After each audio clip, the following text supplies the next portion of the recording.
wrong section of the Constitution. And they've written to us to apologize that they are intending to withdraw the initial letter. Now they are putting the correct letter, which is section 139, 4 and 5, instead of section 139, 1C of the Constitution. I'm sure those who have been following social media, even in our alert, media alert, we have put section 139, 1C. Because by then, when we make such a publication, this was not corrected by the Provincial Executive Council. So that's what we wanted to clarify, but we said with all that being put together, so it doesn't change the core responsibility of us to come here and listen to the stakeholders, because you deserve to be listened to, because you are members of the public, you are stakeholders of this municipality. Over to you, Eshotu.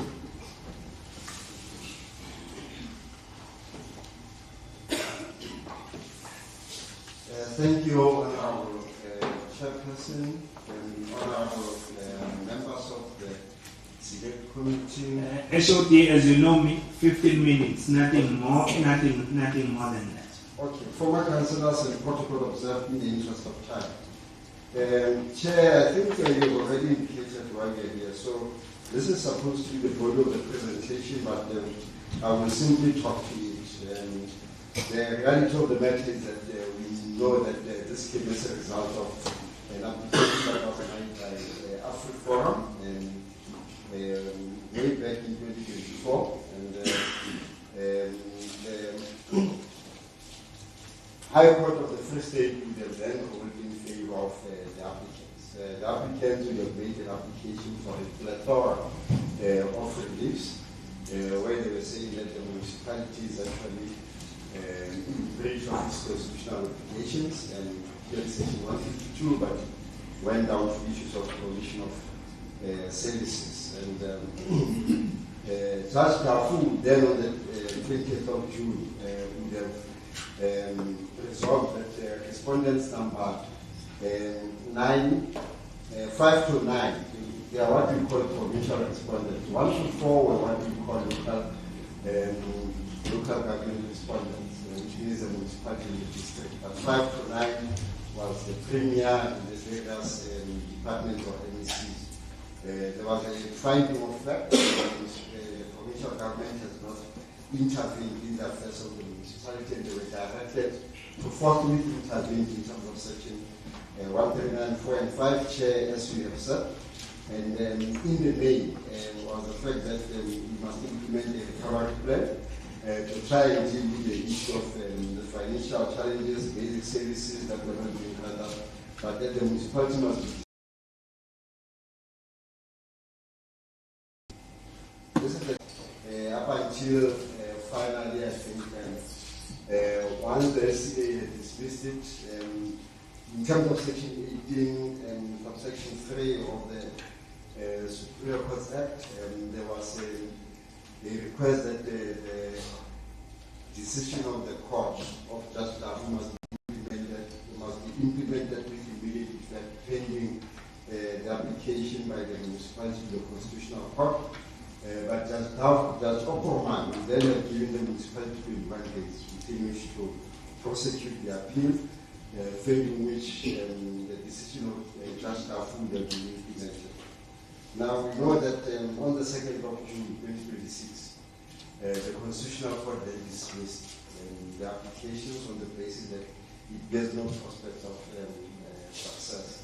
I will not deal with the constitutional provisions to honorable members, but I think beyond what I had said on what the 5th and 9th respondents were directed to do, the implication is that as a result of the dissolution in terms of section 139, 4 and 5, the councillors of Ngwathe municipality ceased to be councillors, inclusive of those who were representatives of council on the council to the President Davi, the mayor, the speaker, everybody ceases to hold office, and the court had directed that the provincial government through the MEC. But given the fact that at the time when the dissolution happened, we were almost 9 months to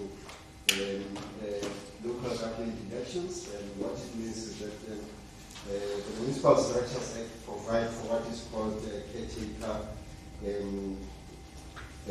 provisions, and the caretaker provisions means that they are not going to be by elections. It means the administrator or administrators appointed will be there until the government elections of the 4th of November. And the former councillors are, of course, free to be re-elected or to contest for office. But what it also means is that this was a structural interview, meaning the provincial government, respondents number 9 to 5 to 9, are actually obliged or required to report to the court every 3 months on the progress that is being done against what we have been directed to do. So it means that on the 10th of June, EXCO has then met to deal with the issue of the Constitutional Court and its implications.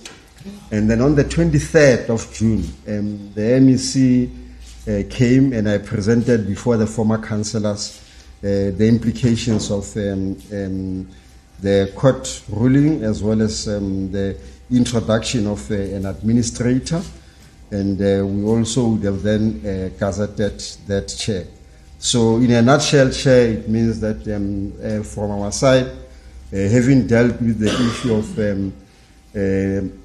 notification to the former council, we then would have written letters to the responsible cabinet member, the NCOP and the provincial legislature. And I think, Chair, this is where the notice that went to the NCOP would have made mention of section 1391C.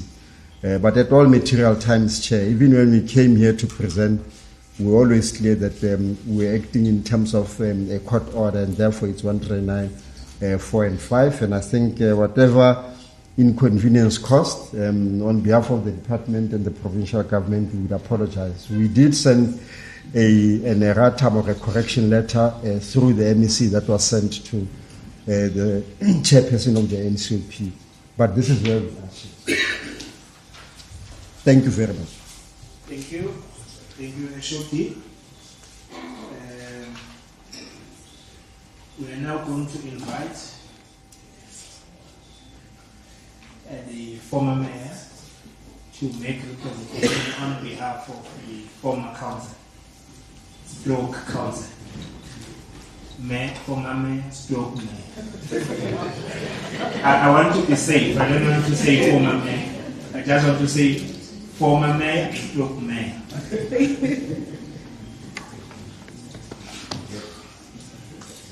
Thank you very much, Chair. Let me greet the chair of the NCP and the members of the NCP, and the community stakeholders at large. Honourable members of the Council of Province, I appear before you today with a profound sense of responsibility and commitment to provide a comprehensive account of the current affairs of Ngwathe local municipality. This presentation is delivered against the backdrop of the constitutional judgment that came out on the 2nd of June 2026, which dismissed our application of leave to appeal and upheld the order of the provincial intervention under section 1394 and 5 of the Constitution. I wish to state from the onset that we accept the findings of the court with humanity it demands and the resolve it requires. We recognize that the systematic failures identified, including contaminated water supply, sewer spillage, financial insolvency, and governance deficiency, demands urgent remediation.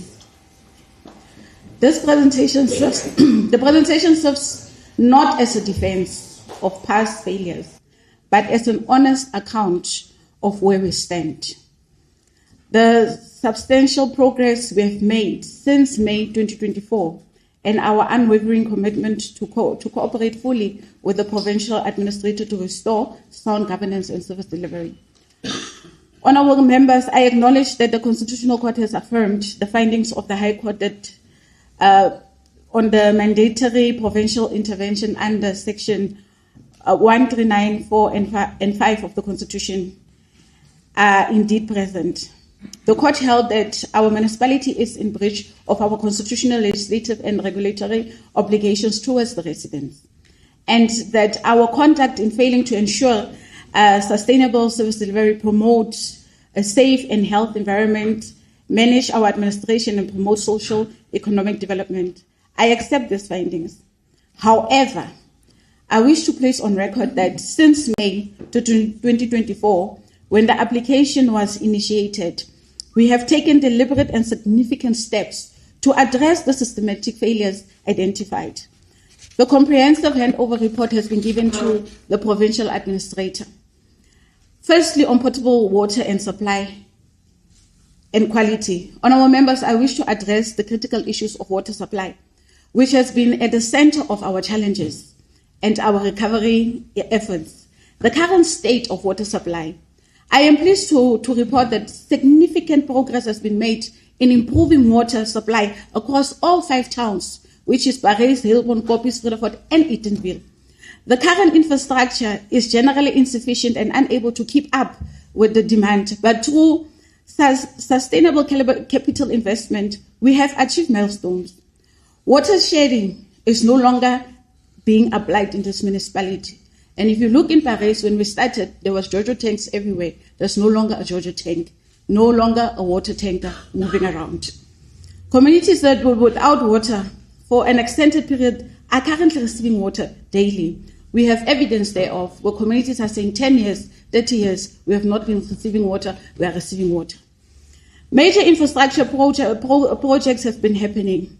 We have constructed a 5-kilometer overline, which we have promised the community of Parys, because during the time of load shedding, the water treatment plant would be off, and we then said to assist the community, we must have that overhead line that will help us so that when there's load shedding, but fortunately there's no longer load shedding, we have that line. We have completed that. We have fixed our the asbestos pipes in Parys. It is at 100%. We have fixed the water upgrade in Kopis, which is also at 100%, because there were communities that were area that were not getting water for 20 years, but we have fixed that as the municipality. We have also fixed and installed boreholes in Rutherford to assist the water supply in the areas of Mapetla that has not been receiving water are now receiving water, and which the community there said it has been 30 years, but they are receiving water. We are currently finalizing the water treatment plant in Parys, which is our biggest problem as Ngwathe, but currently at least we are at 70% in terms of the completion. We are upgrading the water treatment plant in Rutherford, and we are fixing the pipeline for the community of Kopis, which has not been receiving water since the establishment of that town. And the town has been established in 1976. They have not been receiving water. We are at 98% to ensure that community is receiving water. The water quality monitoring, because one of the issues that has been a concern was the quality of water. But we are glad to say, Chair, ever since that, we are now on a daily basis, after 2 hours, we are testing our water, and we are compliant in terms of the standards because we are submitting this to our labs daily. The Department of Water and Sanitation, ever since May 2024, has been having meetings with Ngwathe local municipality on a weekly, which is our war room, and they are assisting us as a municipality. We have a challenge of sewer spillage, which was one of the major issues that has been raised in the court judgment. Yes, Chair, our water treatment, the wastewater treatment in Parys especially, is at a critical stage.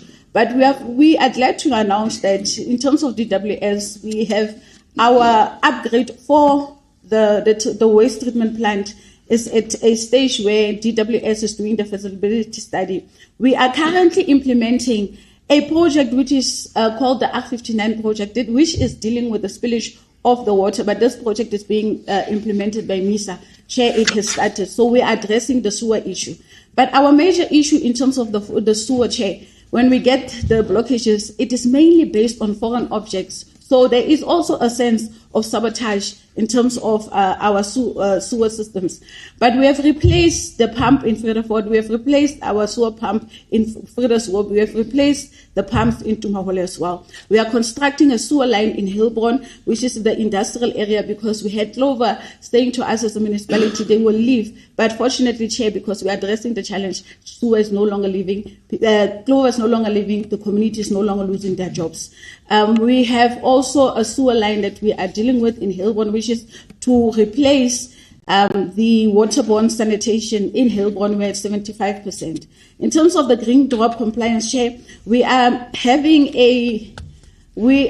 working with JB Max, because JB Max is recognized as one of the municipalities that is doing quite well. So we are benchmarking with JB Max on a weekly basis in terms of how can we improve on the green drop.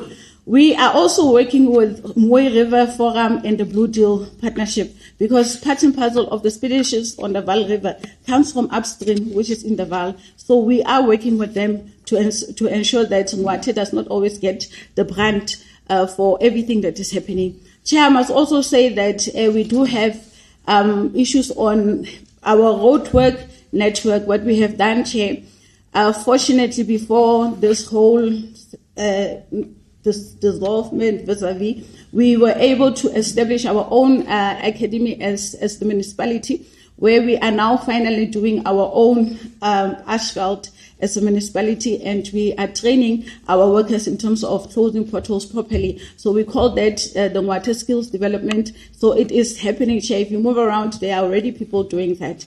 In terms of electricity and the Eskom debt, Chair, the Eskom debt remains our biggest problem, and this comes from 2013 in terms of the increase of the interest that we are receiving as a municipality. So our biggest problem as a municipality remains the Eskom debt. Since I must also speak about the improvement on the electricity, because every time when it is winter, there will be a load rotation. From April to August 2024, we had a rotation from 2 to 10 hours, which was due to overload and overcurrent faults. The same in 2025. But Chair, I must gladly say that since in May 2026 to June, up until now, we have reduced the 10 hours at least to at least 3 hours, but sometimes, Chair, which is shocking and surprising, we finally see that sometimes some weekends, which are very cold, the electricity does not get switched off. So there is a huge improvement in terms of the rotation. But in terms of the Eskom debt, Chair, which remains our biggest problem, and why the municipality is unable to have a funded budget due to that huge debt, we are finally with Salga, and the municipality has taken a decision to go under the Municipal Structures Act Section 78 process, which we have to do a feasibility study to see that whether we will be going into the DAA with Eskom, or whether there will be other avenues of us ensuring that we deal with that debt. But there is discussions with Eskom so that we can be able to improve the municipality's financial position on that debt if Eskom is going to take over through the DAA. We have applied, National Treasury has been able to allow us to apply for the smart meter rollout. As a municipality in the previous council, we have approved that the management must apply for that grant so that we can fix that. We have also, Chair, because we have realized that we did not have meters which are checkpoints at the Eskom outlets. We have improved with that as the municipality. The most important thing, which is very pleasing, Chair, is that the DWS, because it's part of our major problems in terms of the debt, we went into a debt relief scheme with DWS, and as a municipality, we were able to comply, and we are going to receive our first debt write-off now on the 30th of June, which DWS will write off some of the debts, our first third of the debt of the municipality. In terms of revenue collection, since 2024, we had challenges due to the impact of unemployment in this area. But, Chair, we must indicate that now we are finally moving from the 45% that we had to 65 to 70% of revenue collection. We have also, in terms of the audit outcomes, Chair, we had a qualified opinion, but I'm glad to say, Chair, in the last financial year, we sustained our clean audit on the assets, but now had an improvement as well on the clean audit. We have a clean audit on employment-related costs. The material irregularities, we were able to move out of that in terms of performance management, which AG acknowledged and said that it's not easy for municipalities in terms of performance management to get out of an MI, but as a municipality, we managed to do that within 3 months before AG could come. So we have done that. In terms of refuse removal and waste management, Chair, Ngwathe is recognized in the Free State as number 2 on removing refuse in the whole Free State after Muqhaka local municipality. So we are doing that, Chair. Fleet availability, when we came in, Chair, we did not have any equipment or fleet, but we were able to purchase compactor trucks for all the towns. We were going to buy for the last town, which is Eatonville, in the next financial period. Our landfill site, which has been a problem, I can finally say that Paris landfill site is licensed finally, Poppies is licensed, and Hillbron. Frederick is not yet licensed, and it was one of the MIs, but we have addressed some of the issues that AG has raised. The only issue is the rehabilitation of the landfill site, and we are moving the landfill site of Eatonville and Frederick. So we are working with AG in terms of our action plan. There's weekly meetings, so there are movements in terms of that, Chair. In terms of the vacant positions in 2024, yes, indeed, there were vacancies in the senior positions in middle management, but Chair, I'm glad to indicate that all those positions were filled and with highly qualified and people that understand local government. Even within the middle management, finally, Ngwathe Municipality has not been having town planners. We have appointed town planners. We have not been having civil engineers. We have civil engineers now in this municipality. We've appointed a qualified financial manager to deal with our financial statements so that we deal with the issue of outsourcing. So we have done that, Chair. Labor relations, Chair, at that time in 2024, yes, there could have been issues, but we have appointed a labor relations manager and an assistant manager. There has been discipline, and I'm sure maybe if the labor force can speak, maybe they will speak about the discipline, because one of the issues in the court papers was the ill discipline that has been there. But since 2024, I'm glad to say that there is discipline and there is really accountability. Chair, without failure, in terms of council and its oversight, all committees has been sitting. Whether it is the council sitting, whether it is the MECO, whether it is the MPAC, we have been sitting and we have been doing the council work. Performance management, Chair, in the Free State, I'm glad to say that we have finally, because it was said that from the senior managers, we must escalate it down to the last person, which is the general worker. Just recently, we have done that. We have been able to finally come up with performance management for the middle management, and we are moving down. Look, LED, we did not have an LED department when we arrived here. We have now a directorate specifically there for the LED. And I must be glad on the work that the LED has been doing, Chair. We have been drawing investors and people have been receiving jobs. We have SASO, which is pumping up and training young people within Ngwathe local municipality, which they have also placed about 40 of those young people. We have got a solar plant, which is called Damlachte, one of the biggest, which is producing for SASO in Sekunda. We have employed more than 100 people within Ngwathe. We have now a new solar plant, which is Sidiba. We have managed to do that. But Chair, with all that, I would like to say as Ngwathe, there is a lot that we have done to assist the municipality, and therefore we acknowledge and remain committed to the position that has been set. But Ngwathe is no longer the same. Ngwathe has risen from ashes and it is now soaring. And many of the communities can say that, Chair. Thank you.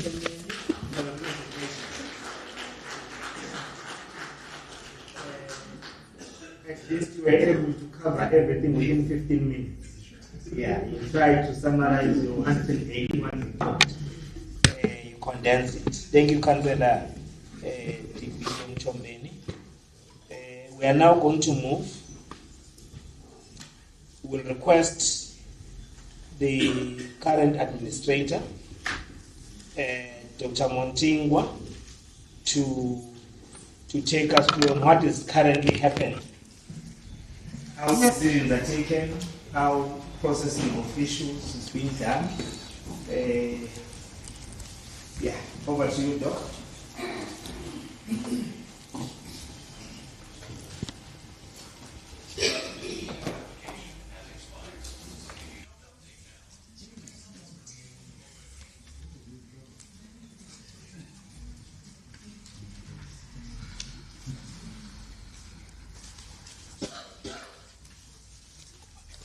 We know, Doc, you can summarize things. We gave you 10 minutes, and it's not compulsory to complete the entire 10. If you think 5 minutes is enough, that will also be okay. The presentation, Honorable Chairperson, covers Ngwathe, the court-directed recovery plan, and it's also a high-level progress report on the implementation of the High Court judgment. And upon appointment, the question was, what are the emerging opportunities? Is there a mechanism to build on progress already achieved? As the earlier presentations have indicated, litigation commenced on the 8th of September 2023. It was a letter of demand by AfriForum, non-profit organization, confirmed on the 2nd of June 2026. Honorable Chairperson, during this ensuing 2 years and 8 months, significant corrective measures to address the service delivery deficiencies were achieved, and these deficiencies were highlighted in the litigation. And progress that is going to be reported just at a high level is not progress achieved in the last 2 weeks by the administrator. Arising from the handover report, that is there in the handover report, and some portfolio of evidence, as I'm speaking, is there in the office of the municipal manager.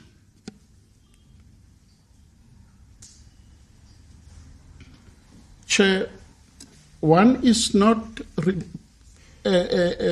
indicating here that paragraph 54 of the judgment is wrong, that at the time jurisdictional elements existed or factors existed for intervention. All that the presentation is saying is that 2 years, 8 months later, the circumstances are different. And I will fly over the next few slides. The presentation is just 10 slides because this presentation is in sync with the earlier presentation. The court said there is poor water supply and quality. There is replacement of the pipeline in Parys.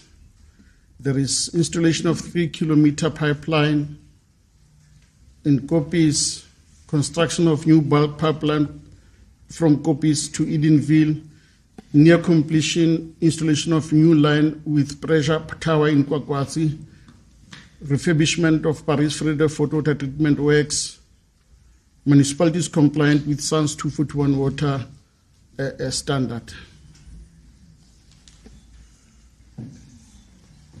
The High Court had said, stop polluting the Vaal River, save the fish, don't kill the frog. The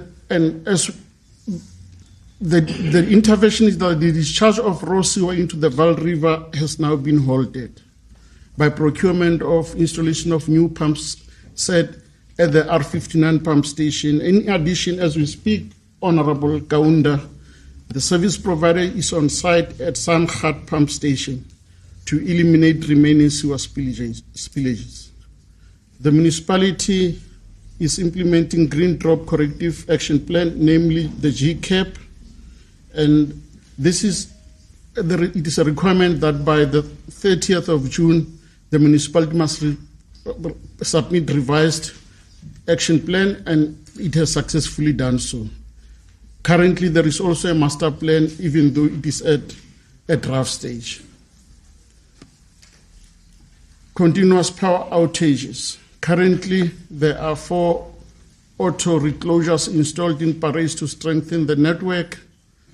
Again, in order to strengthen the network, there is upgrading of 5 mini substations across the 5 towns of the municipality.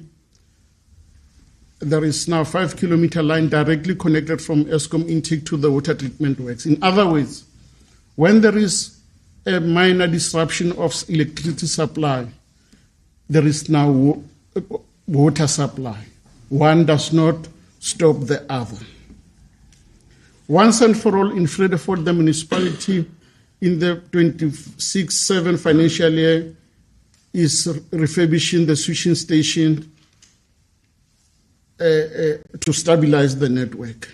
Court had said, upon intervention, approve a temporary budget with revenue-raising measures. Council of this municipality on the 27th of May 2026 has approved a treasury-compliant budget together with new tariffs and related policies. AfriForum in the court papers had said, budget is not making any mention of income derived from debt collection. As we speak, the municipality is implementing revenue enhancement strategy and budget funding plan, both adopted by the municipal council. The earlier presentation has spoken to audit outcomes. It was a complaint that they are poor, but as of now, there is clean audit on assets and on employee-related costs. Debt collection for the 24-5 financial year is at 65%. There was also in the papers a complaint of governance failures, but it is indeed the case that the Municipal Accounts Committee, the Mayoral Committee, and Council before dissolution were functional as they were sitting according to the approved schedule of meetings approved by Council. At the back, there are 6 senior managers sitting there, Honorable Kaunda, and upon the appointment of the 6 senior managers, they have also finalized appointment of middle managers. Debt to DWS complained about in the court papers. The status is that on the 1st of July 2025, the municipality was admitted to DWS debt relief scheme.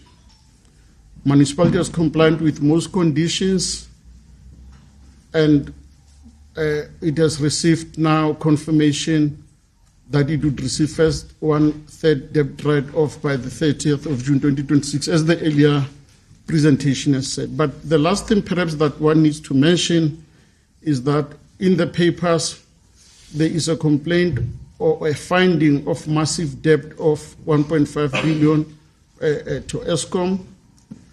And to this effect, the municipality has received a notice from National Treasurer of intention to terminate the municipality's participation in the Eskom debt relief. And there are currently processes by the municipal manager to explore appropriate mechanism in terms of Section 78 of the Municipal Structures Act. Chair, what needs to be said, which until now has not been said? It is what the court did not grant. It is what the court refused to grant. One of the prayers before the High Court by AfriForum NPC was to participate in the administration of the municipality. The High Court had declined to grant such relief.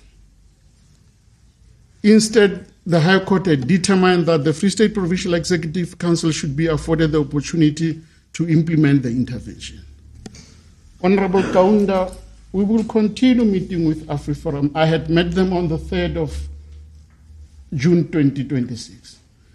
But we can't be in contempt of court. The court says, AfriForum, I refuse that you participate in the administration of the municipality. Honorable Kaunda, paragraph or order number 3 of the judgment of the learned judge says, and this is the conclusion, every 3 months, in writing and under oath, come and give progress report. What we are seeing now is that a lot of it has just had to be on verification. We are coming in and there is this a volume of work or of things already addressed in terms of the judgment. And the MEC and the HOD would be approached with a request that soonest one should appear before the governance cluster and the Provincial Executive Council to seek permission not to meet Honorable Dafu Judge after 3 months, sooner than what is prescribed in the papers. Because it is a lived experience, Honorable Kaunda, that interventions, it is better that they do not take long. They need to be implemented and address the matters and be withdrawn. The longer they take, it is lived experience that the wheels come off the car. Thank you, Honorable Chairperson. Thank you very much, Dr. Ngwathe. Without any further ado, let me acknowledge Dr. Bosho from the Human Rights Commission. Thank you very much. You have been recognized. We are now going to call the next speaker, which is Salga.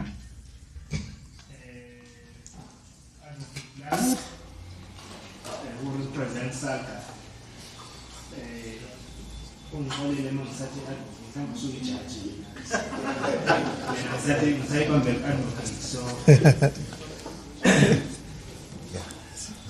South African Local Government Association. Thank you. Honourable Chairperson, excuse me for jumping the gun. I'm Sydney Pittaway, Councillor, and I am also a member of the Provincial Executive of SALGA. And I'm here just to introduce and to submit the apology of our Chairperson, Dr. Matai. He said he couldn't be here today, and he just asked me to. He just asked to introduce Lance Joel, who's our Chief Officer, and is the most competent person that we have regarding IGR and municipal resilience. So he will be presenting our presentation today. Thank you, Chair. Thank you very much, Councillor, for that. Advocate Lance. Well, thank you very much, Chairperson, and greetings to yourself and honourable members of the Select Committee. And I will stand on the protocols already established. It's quite difficult, Chair, speaking to you with my back towards you. It's a strange setup, but we are here nevertheless. I should indicate, the Chair, that as a participant in the NCOP, SALGA receives communiques from the chair of the NCOP pertaining to Section 139 interventions. And the last communique we had, Chair, is what was communicated as a Section 1391C intervention, which is the dissolution. But also because we have been following this matter in partnership with our municipality, this municipality being a member of SALGA, that's what we came prepared for. However, we do note the issues that you have raised, Chair, from the Chair this morning. The starting point is we have been in interaction with this municipality because it is a member of SALGA, at least on this matter, since the 20 June 2025 judgment. So we are quite familiar with developments in this municipality through those engagements, and we can quite confidently confirm that even at the time of that High Court judgment, the municipality that was the subject matter of the court case was a totally different municipality to the one on the day on which the High Court made its pronouncement. And we continue to hold that view even a year later.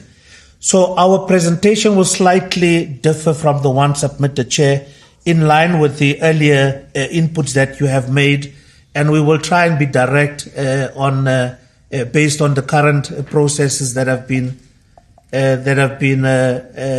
communicated.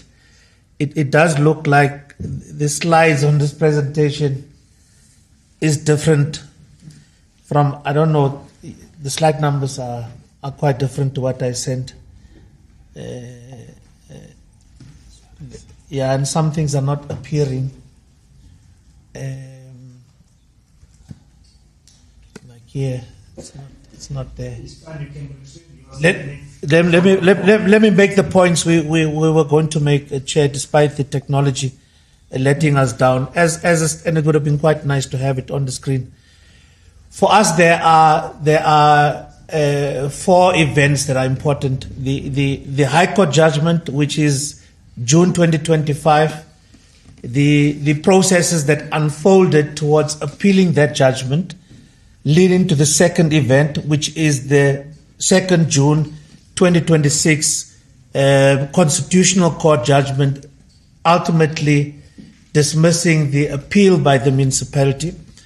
The importance of those 2 dates, Chairperson, is that at the time when the High Court a year ago made a pronouncement, as was eloquently detailed earlier on, the circumstances were different to what we find a year later when the Constitutional Court dismissed the appeal. A year later, Chair, we are sitting with a looming election on the 4th of November, yes.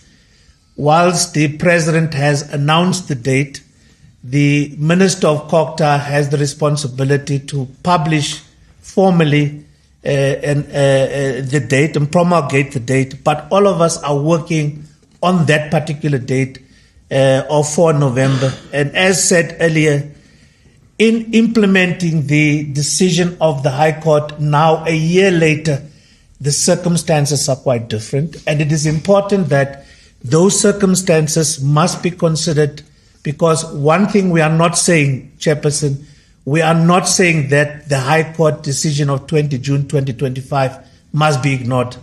Neither are we saying it must not be implemented. What we are saying, it should be implemented within the context of, one, a looming election, which is 4 November. And our guidance that we get is that the very same High Court order must be implemented within the context of the Constitution, which states in Section 159(2) that when a council is dissolved, amongst others, it must have a by-election within 90 days. That creates difficulties already for a decision to dissolve. Secondly, reading the Constitution with the Structures Act, in particular Section 25(6) of the Structures Act, it says that a by-election may not be held within 90 days. Or where a council is dissolved, a by-election may not be held within 9 months of an election. And so what we are saying, those circumstances are present with us, and that should be considered. Why is it still relevant, Chair, despite the fact that there may have been a change of heart around the application of Section 1391C versus the application of Section 1394 and 5 of the Constitution? Is that 4 and 5, we've not seen the correspondence, Chair. That is the disadvantage we are sitting in. We have not seen the detailed decision as taken by the PEC in the province.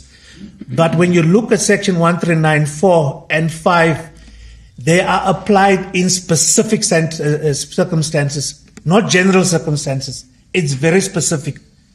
Section 1394 is specific. It is where there is no revenue raising mechanisms, and secondly, the municipality failed to adopt a budget. It's only in those circumstances that we apply 1394. 1395 similarly is quite specific, where there has been an absence of executing an executive obligation, and that is not present as we speak. So we do want to highlight, without the benefit of seeing the formal correspondence and the actual decision taken, that the application of Section 1394 and 5 may still be risky within the context of the present circumstances. Of course, accepting the court order and having to take our direction from that particular court order. We also want to emphasize that 1394 and 5 still provides for dissolution of council. It still provides for dissolution of council. We are cautioning against that dissolution of council, but we also want to, with the benefit of the case law that is before us, in particular, the very same 5 years ago, the very same circumstances were faced by the Tshwane Metro in Gauteng. And there is a court order that says three important things. Is that when we are dissolving, because there are still present factors looking at Section 1391C, Section 1394, and Section 1395, is that three important things. And it's on the slide, Chair. The running of the city by an unelected administrator is the very antithesis of the values to provide democratic and accountable government for communities. 1. 2, the citizens of the city, in this case, City of Tshwane, have a fundamental constitutional right to be governed by those they elected. Lastly, irreparable harm has been established, in that case by the applicants, not only to itself but also to the citizens of the city.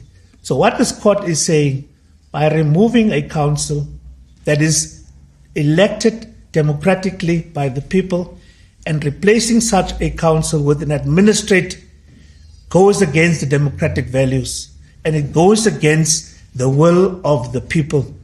And that's what the court reminds us that we should avoid as decisions, yes, that the Constitution allows, are taken, but we must do so within the reasonableness before us. And so, Chairperson, as I conclude, before your alarm reminds me, is that we of course are noting the change. We have not seen the detail. Our view remains, as per the mandate that we had developed internally within the organization, we are not as SALGA for the reasons presented earlier and the difficulties with such a decision, in line with a looming election, but also in line with the fact that the legislation defines specifically what must happen in these circumstances. We would not support the invocation of a Section 139C. And now that the stabling of a Section 1394 and possibly 5, we do want to caution that the Constitution does direct us specifically and under what circumstances those particular subsections of Section 139 may be applied. And that is our presentation. Chairperson, thank you very much. Thank you very much, Advocate Nance, for your presentation on behalf of SALGA. We are now moving forward to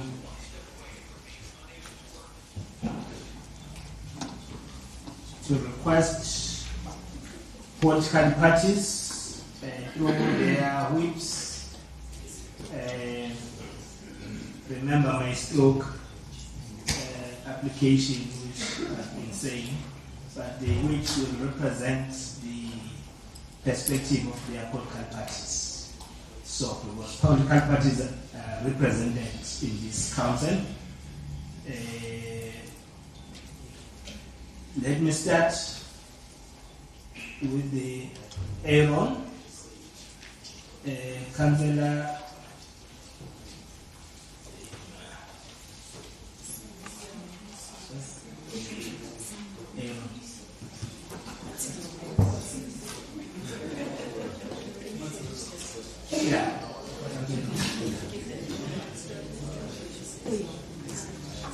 Yeah, Councillor Sam. Thank you. The podium is yours. You're welcome. Thank you very much. I'm also going to say, all protocol observed. I'm not going to read my speech because I can't read as fast as the former mayor. But that would be helpful. I allocate 3 minutes too. Thank you very much. I know position 3 minutes is big. I'll start now. Okay. All right, fine. You know, on the 25th of June, we had a council meeting whether to appeal or not to appeal. And my opinion, and for Aaron, we said a snapshot was taken of our municipality and we came up short. That is true. And in some areas, we still come up short. We are not where we are supposed to be. Too many new variation orders. Too many projects who do not reach their target date, that are not finished. And I was looking at the presentation, I was looking at the verification, and I thought, who's going to do the verification? Because I don't think in this short period, because I questioned your visit, why is it so quickly? But now I understand there's an underlying issue here. But who did the verification? Who did site visits? Who did site visits to see, is it really, are we doing what we're saying we're doing? Are the projects really finished? Or are the pipes leaking? Those kinds of things. Our Green Drop report. Aaron speaks for those who can't speak for themselves. Whether it's people or whether it's the environment. And people will know me. I'm very concerned about our river. Our managers there, they know that pump station, the Sandgat, is a real big issue. So is Ouderwerf, Mbeki pump station. Those pump stations, we're speaking for our environment and for Vredefort who actually drinks the water. So my question is, you know, this is a very special year. Parys is turning 150. We survived. Water, no water, sewage, everything. We are very resilient. There are people, I was born here. I've been living here. I love this place. And so are the residents and the people who actually took the municipality to court. We love this place. Your politicians will come and go. We will be here or we won't be here next year. But the residents, they are staying here. So my question to province and to parliament maybe, as our legislature, why are we receiving so much attention today where this problem didn't start when our term started? It started way before that. So I would request that, let me just have a look at my notes. I would really like to request, whatever happens now, because the elephant in the room, but something that's sorely lacking, and we call it public participation. But communication in any relationship, communication is very important.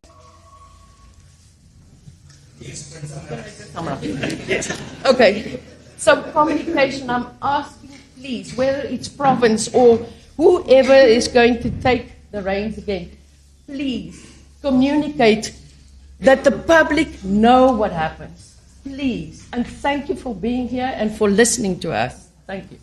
We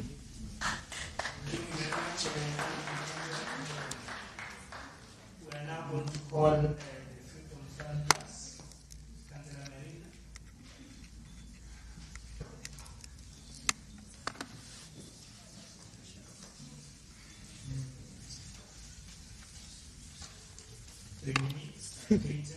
Thank you, Chair.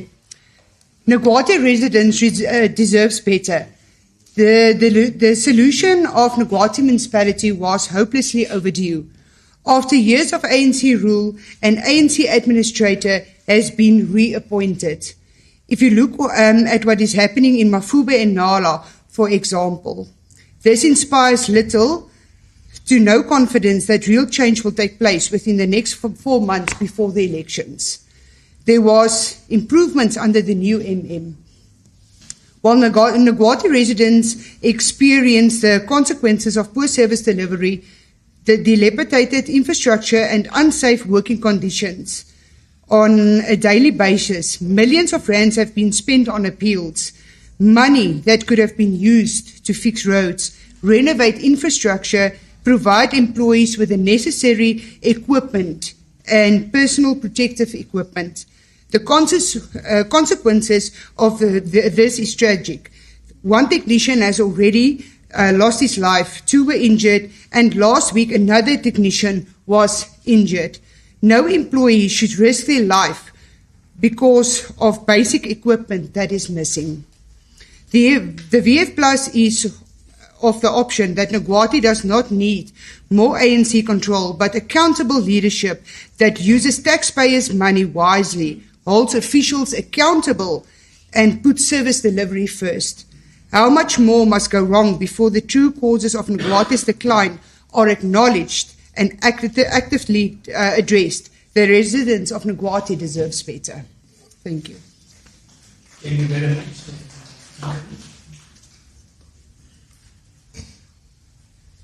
We are now going to call upon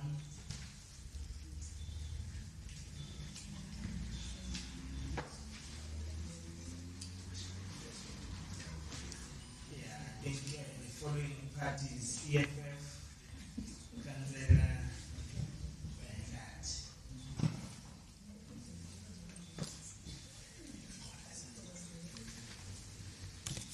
No, thank you very much, Chair of the Select Committee and Commissioner Mandisa Makeseni.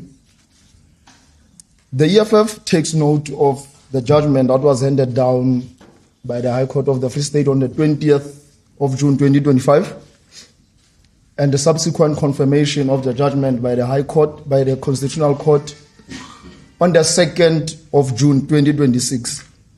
And we should note that it is nearly a year later.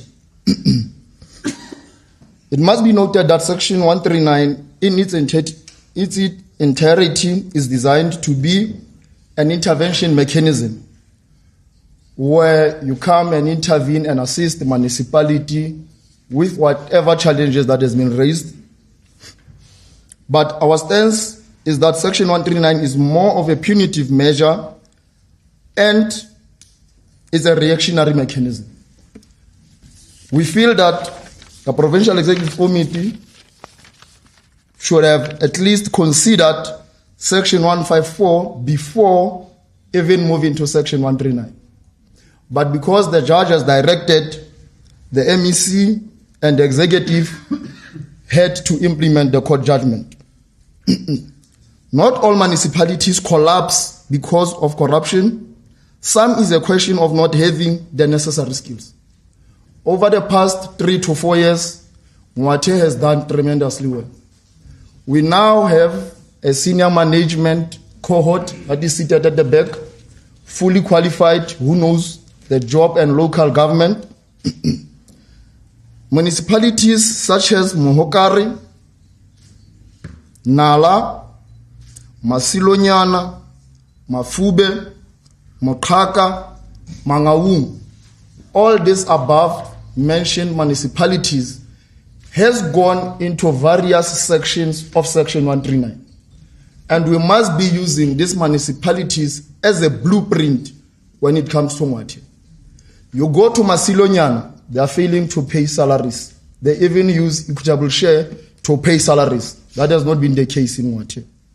You go to Nala, service delivery is collapsing in Nala. Mafube, a municipality that is placed within the Fezile Dabi district. We know what is happening in Mafube. Service delivery has collapsed. Employees are paid with vouchers. Administration, it seems to be failing and not knowing what they are doing there. So we cannot, at this stage in time, when we are faced with a little period before elections, that Ngwathe, the wheels will fall off. We have been seeing progress in Ngwathe. Mapetla, we didn't have water. Even though we don't have water on a daily basis, but there's stability. there is water on our taps. That on its own, which was said that residents don't have water, we do have water in our taps, and there is stability, there is administration stability in Ngwathe, and there was a political stability in Ngwathe. Thank you very much. Thank you very much.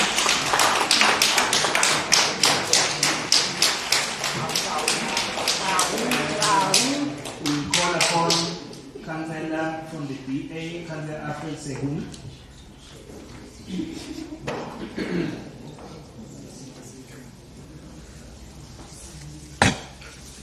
Chairperson, honorable members, and all protocols observed. We are debating a functioning municipality. We are here to debate about the municipality that have collapsed. Ngwathe collapse is the result of years of financial mismanagement, poor governance, neglected infrastructure, weak oversight, and a failure to put Ngwathe residents first. This did not happen by chance. It is the consequences of failed leadership. The ANC-led council failed the people of this Ngwathe. Appointments must be based on merit, competence, and integrity, not political loyalty. The people of Ngwathe deserve the municipality staffed by those who are qualified to serve. Transparency and accountability are non-negotiable. The administrator must be held fully accountable, and there must be a proper oversight over the recovery process. If there is nothing to hide, there should be nothing to fear. The Constitution confirmation of the Section 139(5) intervention simply confirms what every resident of Ngwathe knew. Ngwathe is in crisis. Ngwathe does not need a closely headlines of political self-promotion while communities struggling without basic services. Municipal communication must serve residents by providing them with accurate, timely information and meaningful feedback on service delivery. I thank you. Ngwathe residents deserve better. Thank you very much, Councillor.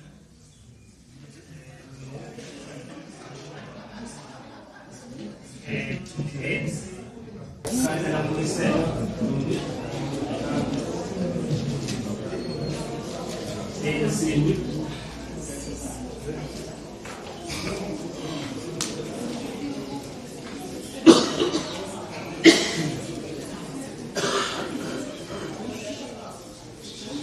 Molweni manene na manene kasi.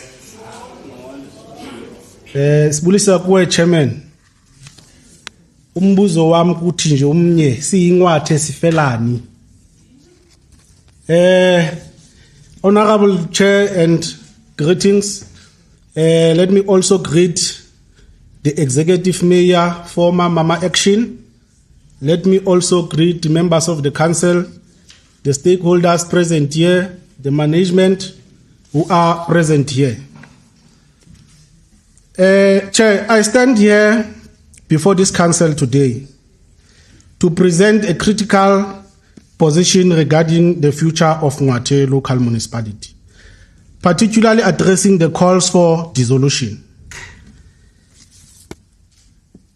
This presentation seeks to outline why such a decision will not be in the best interest of our community, and nor reaffirm our collective responsibility towards improving service delivery.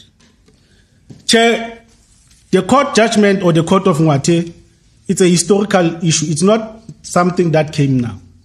We have inherited the legacy that came before us.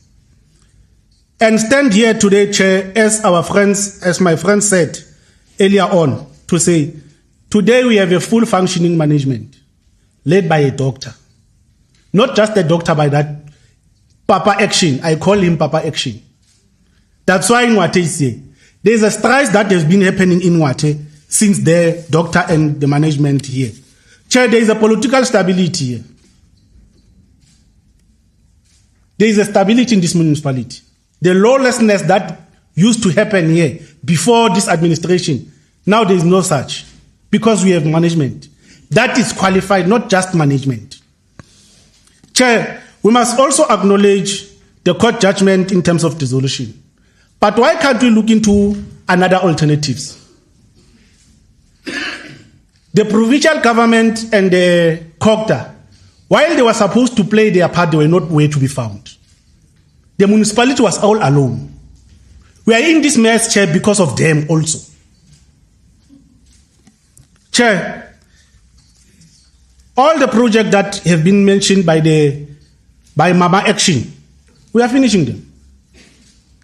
Every week, every day in this municipality, there were shutdowns. We were not sleeping in this municipality. But since Mama Action and the collective made the strives, now Ngwathe is better. Chair, I don't want to be long because the decision has been made. As the organization, we note and we accept what is happening, but we are saying to you, look into other means that are happening in Ngwathe, because Ngwathe is not Ngwathe that we used before. Other municipalities are struggling, drastically so, but Ngwathe we are not. Thank you, Chair. Thank you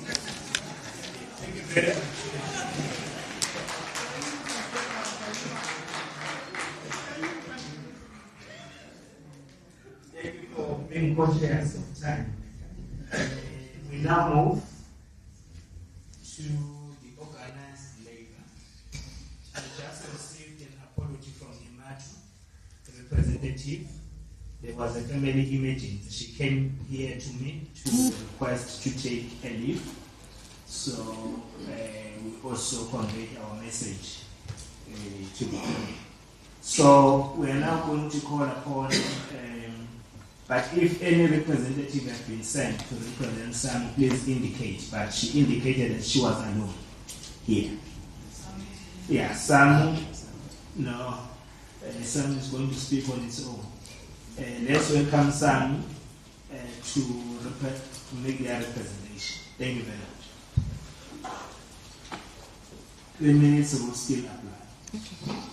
Thank you, Chair, for granting us this opportunity as the organized labor. I would like to greet the chairperson, honorable members of the National Council of Province, representative of the government, distinguished guests, and fellow stakeholders. The South African Municipal Workers Union, which is SAMU, appreciate the opportunity to present its views regarding the dissolution of Ngwathe Local Municipality.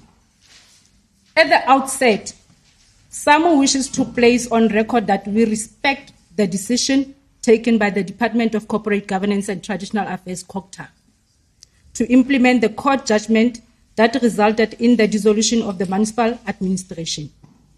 We believe that the decision of the court must be respected and implemented in the interest of good governance, accountability, and the rule of law. From the perspective of the organized labor, which is SAMU, the dissolved administration had over time lost sight of the municipality primary constitutional mandate, which is to provide efficient and effective and dignified service to the resident of Ngwathe. Instead of focusing on service delivery and improving the lives of the community, the administration became increasingly preoccupied with actions that destabilized this municipality, created division amongst employees, and weakened institutional capacity. As organized labor, we have experienced significant challenges during the tenure of this administration. One of our greatest concerns has been the complete disregard of well-being of the employees, the very same employees that are human machinery that are not well serviced, if I may put it in that way. Workers were subjected to an environment characterized by intimidation, victimization, and low morale. Rather than recognizing and developing the skills of the existing employees, management consistently overlooked internal talents and appointed candidates from outside and local municipality, the region, and even the province. You can even attest by the senior management. All the senior management that are appointed at Ngwathe Municipality are not from Paris. They do not even experience the black house that we experience every day. the dirty water that we have to endure every day. This was often justified by the claim that local employees and community members lack the necessary qualifications. Such statements were deeply insulting to our workforce, undermined confidence in the capability of our people, which is the workers. Equally concerning was the perception that appointment of local candidates were influenced by personal relationship with senior political and administrative leadership rather than by merits, fairness, and transparency. This created a culture where allegation of nepotism, favoritism became commonplace, eroded trust in municipal recruitment processes. Some also wish to highlight the continuous exclusion of organized labor from recruitment and selection processes. You give us your written submissions. Thank you, Chair. Thank you very much for your report.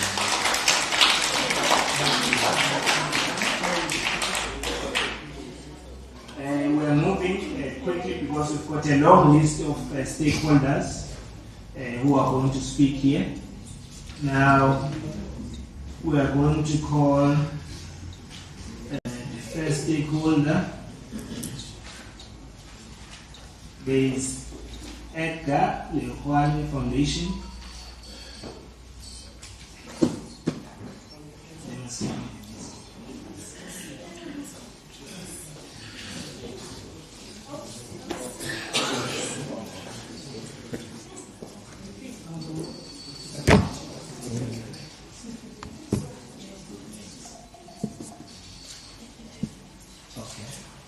All right. Immediate after Edgar, we request Sanko to come forward. Thank you. Over to you. Thank you very much, Chair. All protocol observed. Colleagues, the Kalkana Foundation appreciates the opportunity to comment on the provincial intervention under Section 139 of the Constitution. I have a lot to say, but because of time, I'm going to try summarize. I wanted to also touch on the background of the intervention. However, colleagues have already explained that. I'll go straight into the progress that was made by the administration in question. Now, Chair, progress that was made by this administration under the leadership of the Executive Mayor, Councillor Victoria, the stable and functioning municipality, first of all. Although the court has created uncertainty, Ngwathe's Executive Mayor assured residents in February 2026 that the municipality remained stable and functional. The Mayor emphasized that essential services such as water supply, sanitation, and electricity continued without interpretation, and that the municipality was not in a state of crisis. She also reaffirmed the administration's commitment into fulfilling the constitutional mandate, engaging the stakeholders, and keeping the community informed. Now, with service delivery improvements, since taking office, the new administration has taken concrete steps to improve service delivery and rebuild the municipality. The first issue of Ngwathe News, October 2025, outlines the achievements, and the first one is strengthened leadership. Chair, it was our first time as the community seeing key directorates such as technical services, economic development, finance, IT, land use, roads and stormwater performance management that were filled with qualified managers and managers who have a professional backbone, not just qualified. And also, let's go to water reliability. Chair, a 1.97 kilometer pipeline was installed in Kopis, delivering a reliable water to residents who had waited over 20 years.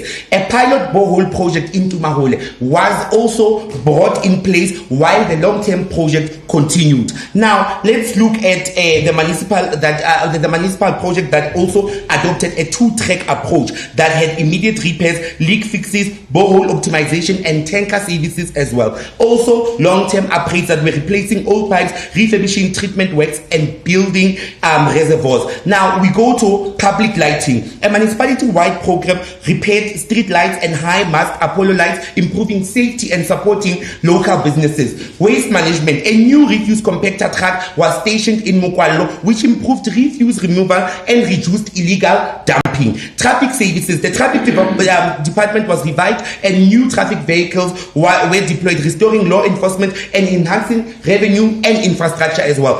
access to services. The Tumahole Municipal Office reopened, allowing residents to purchase prepaid electricity, pay accounts, apply for indigency and lodge queries locally. Road and stormwater maintenance. A ward-by-ward program of pothole patching, gravel road blading and drainage clearing was also initiated. This government was also very accountable. Accountability and ethical governance was their middle name. A council approved senior appointments to stabilize departments and introduce performance agreements, clear responsibility and consequence management. Now, Chair, I can hear that the alarm is already ringing. In conclusion,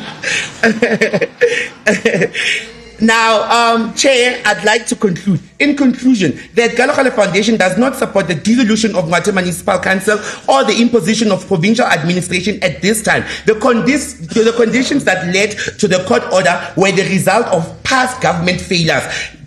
Since the new leadership took office, significant progress have been made in water provision, public lighting, rather than hampering this turnaround. Thank you.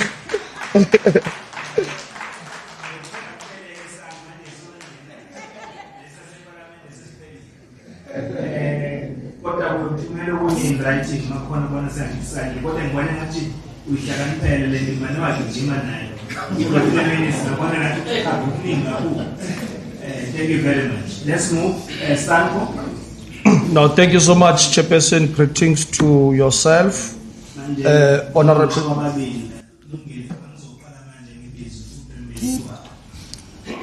Chairperson, honorable members of the Select Committee, COGTA Public Administration, HOD COGTA, former Executive Mayor, former Speaker, former Chief Whips, former Councillors, Administrator, seconded by MEC, and Ngwathe Administration led by Dr. Mtamaha, and the team Trade Unions, a progressive organization that we share common ideology. I won't go through the entire speech for the interest of time, Chairperson. But what we want to register here as Sanko in the province is that we were part of the Lekgotla where we made number of submissions to the executive that was part of the Lekgotla.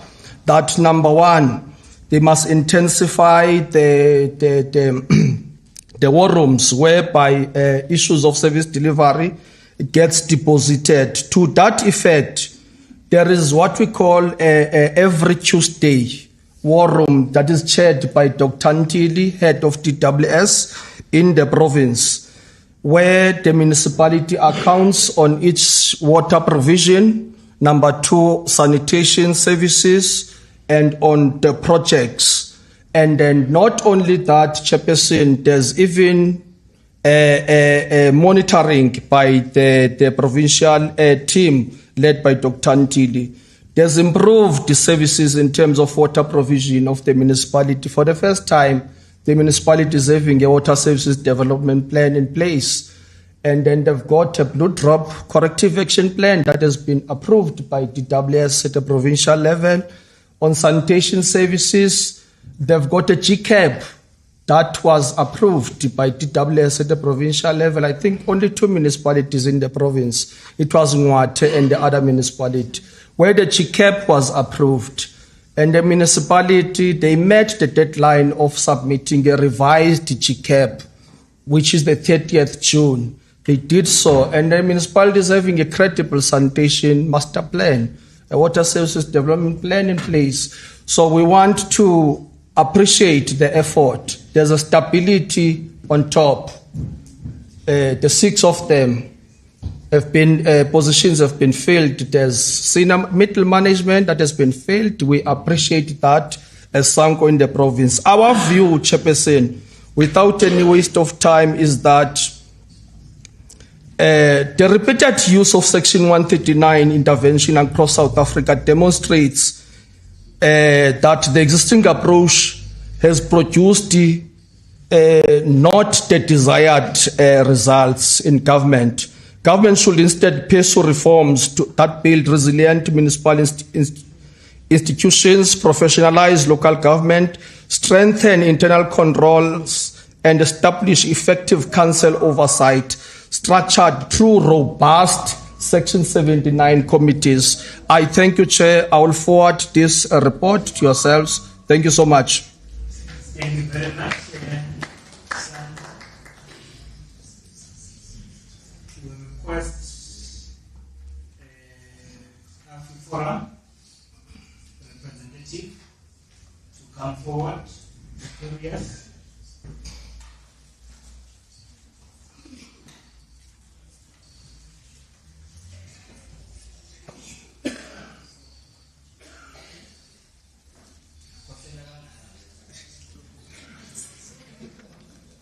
Honourable Chair, thank you for the opportunity. I can't speak that fast, but I think the most important persons in Ngwathe Municipality are the residents. And the success of the municipality will be measured by the satisfaction of the residents. Once they are satisfied, then you'll know the municipality has succeeded. The former mayor listed lots of things that has been achieved, but more that they are intending to achieve. There's a saying that goes, the proof of the pudding is in the eating. We want to see, in Afrikaans we say, sien is glo, maar voel is wragtig.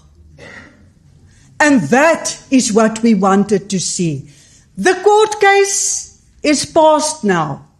And throughout the years that we've been struggling with this court case, AfriForum has offered a hand of help, which was never accepted. We are still doing that.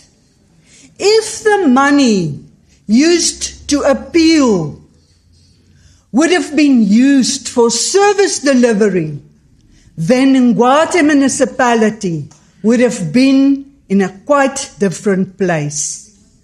The most important people are the residents of Ngwathe. Remember that. They are paying your salaries. Thank you.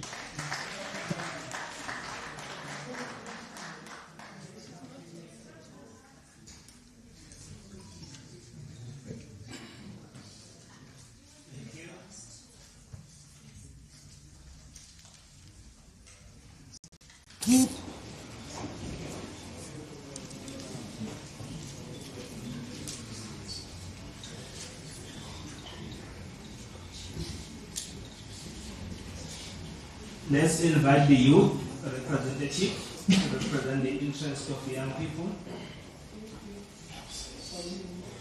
Do you have a representative from the youth?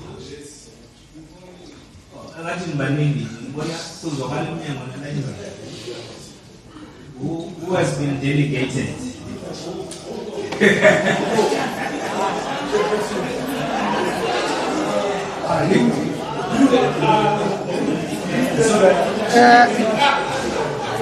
Thank you very much, the chair of the session. The chair of the session, as the young people in Ngwathe local municipality, we respectfully appeal to the NCOP to not to endorse the decision of the Free State MEC for Corporate and Governance, Traditional Affairs to invoke Section 139, subsection 1C of the Constitution of the Republic, which provides for dissolution of the Municipality Council. Instead, we urge the committee to recommend an intervention in terms of Section 139, 1B of the Constitution of the Republic by appointing administrator to support and oversee the municipality while allowing democratically elected council to continue exercising their constitutional mandate. Chair, the dissolution of the municipal council at this stage will unnecessarily disrupt the progress and undermine democratical governance. The Constitution guarantees community the right to democratical representation through elected local government. Councillors remain the primary link between residents and government, ensuring accountability, oversight, and public participation in municipal affairs. The chair of the session, Section 139, subsection 1B intervention will achieve the objective of provincial oversight while preserving democratical institutions. An administrator will provide the necessary support supervision and accountability without removing the council elected by the people. Such an approach will balance constitutional oversight with constitutional principle of representatives, democracy and cooperative government and accountable local government. As the young people in Ngwathe, Chair, these are our submission that you as the NCOP, you must actually protect the constitutional right of the people of Ngwathe to continue democratically, the democratic representative through the elected councillors. And lastly, Chair, recognize the substantial improvement achieved by the municipality since 2024 and allow this reform continue to under appropriate provincial oversight. We believe that the approach best serves in the interest of the resident of Ngwathe, promotes constitutional governance and protect democratic rights of the community while ensuring continued improvement in municipality performance. We thank you, Honorable Chair, that you will act in the best interest of our community and our democracy. Thank you.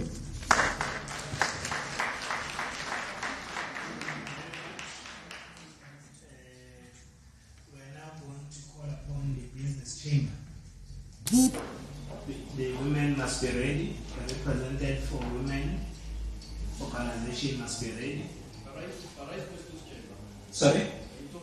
Paris Business Chamber is.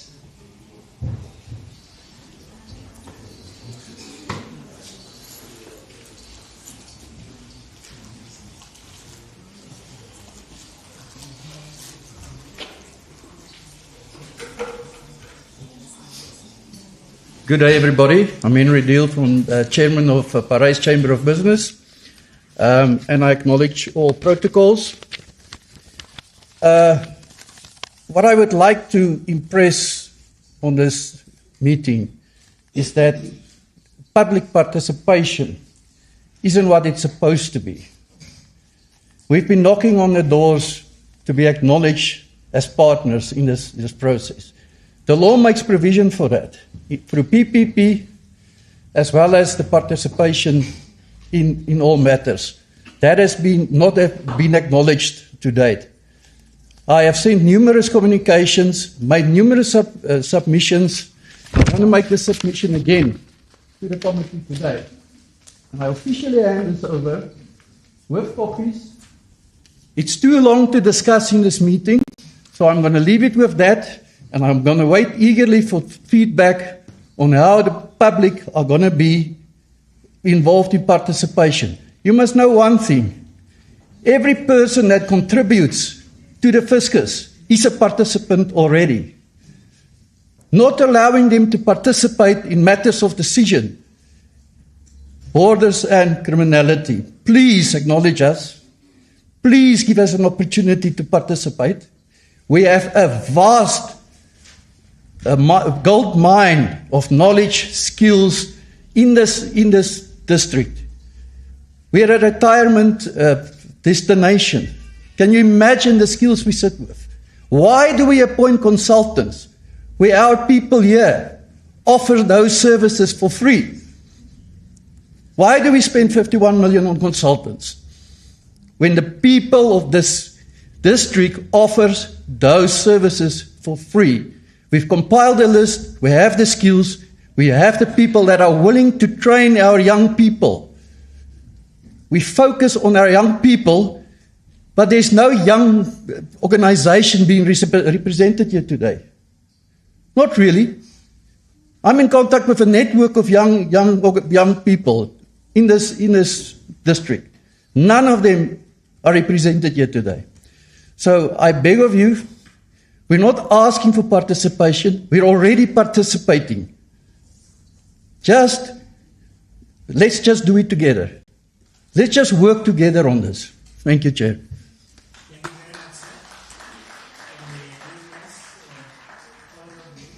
Remember, if you bring business close to the municipality, they also contribute financially to resolve challenges of municipalities. So we thank you for lending your hand in terms of such contributions that are needed, much needed.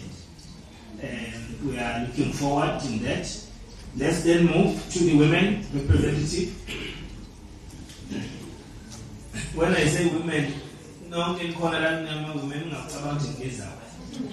so those who are delegated to speak on behalf of women, no one.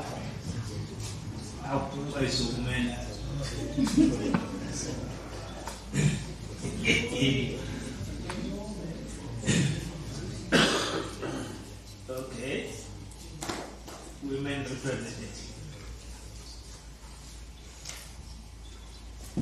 Good day.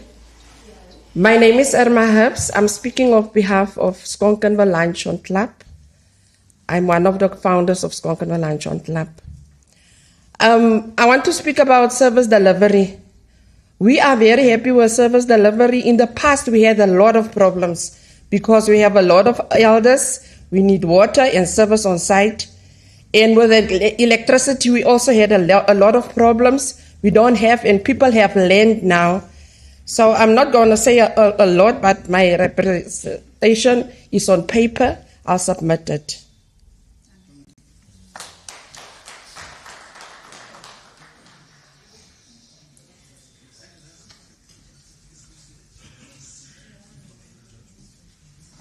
Thank you very much.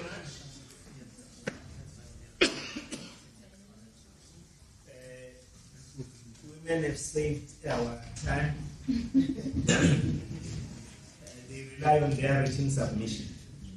Yeah, so they've submitted also. We are now going to be calling upon traditional healers structure. We are told that there's interfaith. Yeah, interfaith can happen. But we also informed that they are traditional healers. We are spiritual healers. Yeah, no, we are quite. Thank you very much, Chairperson. I just want to take this opportunity as well to greet the House. I won't be saying much about really what has been said about Section 139. I think I'll be beating a dead dog already. But I think from the previous speakers and what have been submitted here is that we take pleasure in hearing that the municipality is taking that accountability and say, we realize where we have actually fallen. But the secret of falling, particularly when you fall on your face, is that when you stand up and when you rise, you don't start from the point where you have fallen. You actually advance. So this is what we want to do. As spiritual leaders, we are not divisive. We unify the communities. We are the voice of the community and we want to advocate for stability rather than advocating for chaos. We don't want a situation in Ngwathe where there will be chaos. But what we want to say in these few minutes, because I can say now, but what we want to submit particularly to the administrator, to say, Administrator, we just want to paint a small picture as to what kind of a municipality we're walking into. We know that in May 2024, there was the court judgment, but as much as it has brought us here, we don't want to see a tendency that every council that will come and serve in Ngwathe will be pushed out just to prove a political muscle. That's very chaotic. So we want to place on record the truth that we want as the leaders, spiritual leaders, to say, is there anything that we think that this municipality has done since they have operated from that pressure of the court case? And Administrator, you will note that if we have to do a roll call now of accountability, I think that whole back row will stand up, which is a true reflection of accountability. And I want you to register that and observe that. And I think previous speakers also spoke about electricity and water. We just also want to make this House aware that there are projects, Administrator, that are in Paris, which is a project of refurbishing the water treatment plant in Paris and in We want those projects to reach its completion mandate so that a bigger portion of community members can get their water. We don't need chaos, not political muscle. We want the people to enjoy the services that the municipality is supposed to give.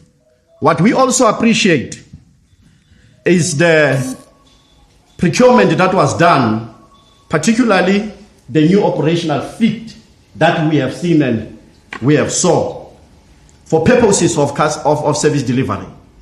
There's compact trucks and TLBs that were procured for purposes of refuse and roads. Nobody wants to stay in a community that is filthy.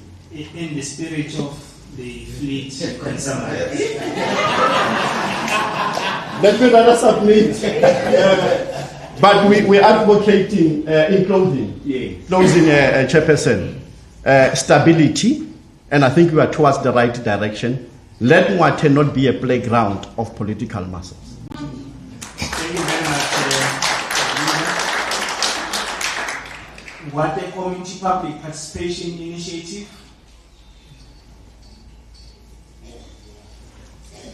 They are not here. There is. I've represented them as well, but it's just for me to say. So they are not here. No, I also represent them. Yeah, no, you can submit in writing. I submitted my. Oh, you have submitted already. Okay, thank you very much. Let's move to Ngwathe Risk Management Committee. I hope this is not the municipal risk management. It is. It is. No. Yeah, by external person. Yeah, no, because you are not a councillor, you can come forward. Yeah, if you were a councillor of the MPEC and the other structures, you would have not allowed because councillors have spoken. But the risk committee is an external board supporting the municipality. So, but the chair, the way we appreciate your presence, we give you big minutes, 3 minutes.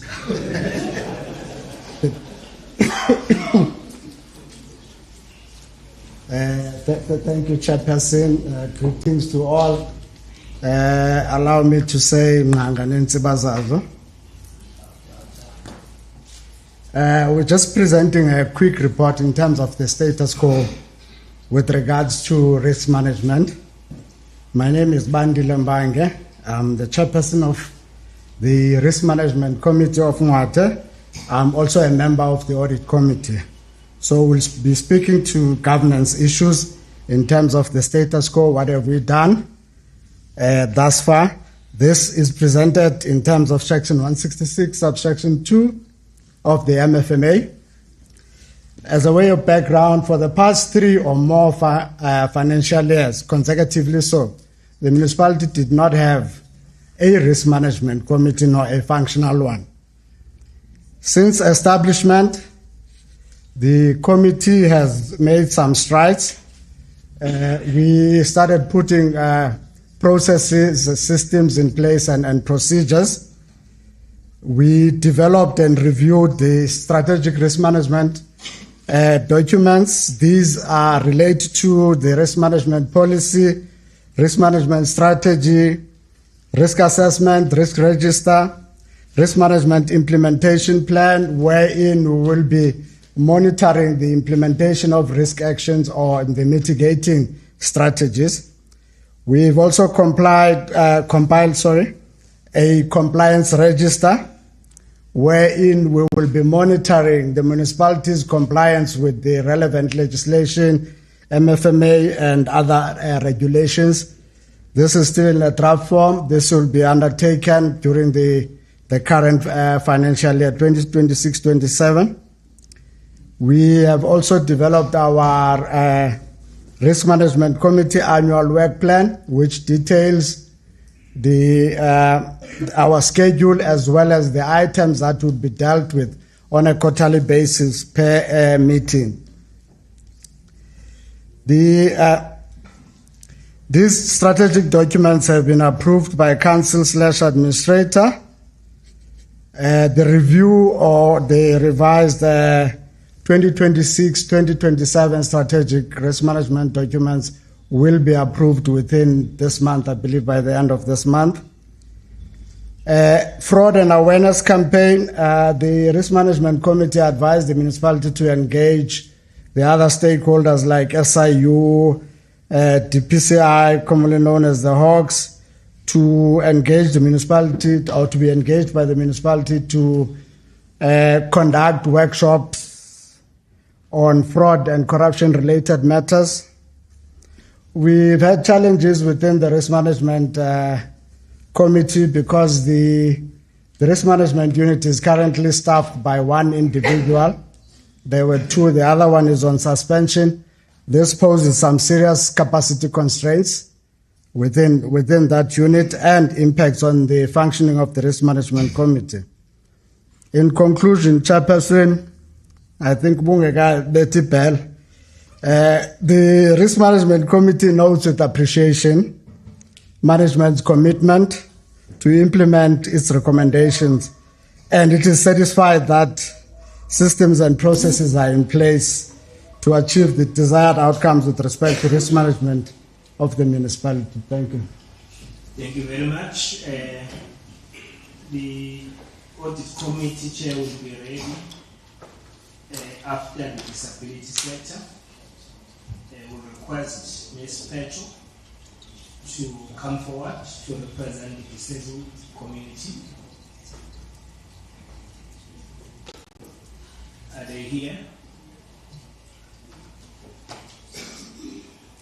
At the back, there's no indication. Okay. The external board simply set the precedence. Chairperson, Mr. Petro, are you here? Okay. Chairperson, through you, the chairperson is not available. All right. I am a member of the. Yeah. No, just submit your written submission. Thank you very much. The Financial Misconduct Disciplinary Board is the chair here. Advocate Gordon? No, thank you. We have exhausted the list of our stakeholders. We are now moving, and we are going to call upon Dr. Bosho from the South African Human Rights Commission to make his representation.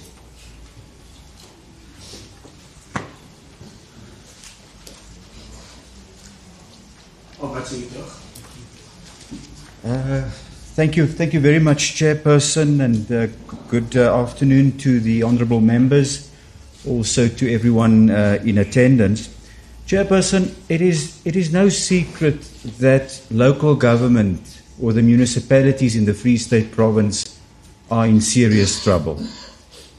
Many office bearers, executive authorities, etc., have made these pronouncements. Even the President of the country has referred to the serious challenges facing local government in this province. Now, to deal with these systemic challenges facing local government in the province, the South African Human Rights Commission in 2024 conducted an inquiry into service delivery in the Free State Province. It was a highly publicized report that was released mid-2024, and Chairperson, with the assistance of the Honourable Committee, many of the recommendations were also presented to municipalities. The Human Rights Commission accompanied this committee to municipalities where we presented our findings and recommendations. And the committee also had deliberations about the findings and recommendations. So with regards to the findings and recommendations that we issued in respect of the Ngwathe municipality, what we basically observed, specifically with regards to water and sanitation, during 2024, and remember, our findings and recommendations were based on testimonies that we received from the then acting municipal manager, many complainants, national, provincial departments, SALGA, Auditor General, etc. But what we found was that there were many human rights violations occurring in this municipality. And what do we mean with human rights violations? We found that in the Ngwathe local municipality, this municipality did not provide certain areas with water on a daily basis. That was in 2024. Did not provide people with water on a daily basis, which is a contravention of Section 27 of the Constitution, which says everyone is entitled to sufficient water. Now, what we found was that the municipality was struggling to meet the demand for water, and in Parys, the municipality supplied 6 megalitres per day against a demand of between 18 and 22 megalitres per day. Now, then also with regards to wastewater treatment works and sanitation in the municipality, we found that due to the dysfunctional and unserviced wastewater treatment works, the municipality was contributing to the pollution of the Vaal River by discharging untreated sewage into the river, and thus polluting a scarce water resource. And the pollution of a natural water source was a contravention of the National Water Act. So we then issued specific recommendations. One of the recommendations was that the council should submit a council-approved action plan to the Human Rights Commission, and thereafter also quarterly updates on the implementation of its own action plan. Now, a year later, the provincial manager, who's sitting there in the corner at the back, said to me, "We have not received any feedback, no response whatsoever from Ngwathe municipality." I said to him, "Let's drive to that municipality." And I met with the mayor, I met with the municipal manager about a year ago to bring to their attention that they've been non-responsive with regards to the recommendations of the Human Rights Commission. And only after I also articulated our frustrations with municipalities in this province during a meeting with the Executive Council in the province, we received a letter from the municipal manager about a few months ago, also attaching council resolutions of 2025. But it was a process, almost 2 years since we launched the report, that we actually received council minutes, a council resolution from the municipality on the implementation of our recommendations. Now, Honourable Chair, our business as the South African Human Rights Commission is human rights. And one must remember that, and I'll refer you to the very first section in the Constitution, Section 1 of the Constitution. That provision in the Constitution says that South Africa is built on the values of dignity, 1, 2, achieving equality, and thirdly, the advancement of human rights. Now, we as the South African Human Rights Commission will not be satisfied with service delivery in a municipality if we don't meet those values. If you don't ensure dignity for all, if you don't achieve equality, and if you don't advance human rights. Now, we have already referred you to the human rights violations, Honourable Chair, that we've identified in this municipality in 2024 based on sworn testimony that we received from stakeholders. Now, after the visit to this municipality, which I formed part of about a year ago, we have not stopped, or we have still received hundreds of complaints from ordinary citizens referring to the fact that they, Honourable Chair, still receive dirty water. They refer to water contamination.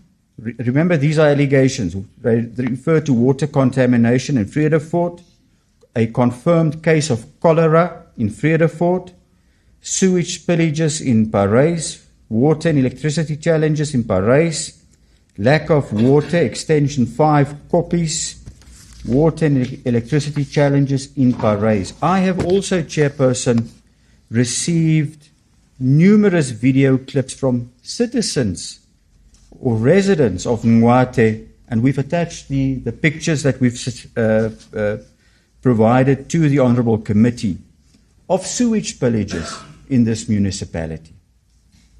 Sewage spillages, and then those spillages flowing into streams that will be flowing into the Vaal River.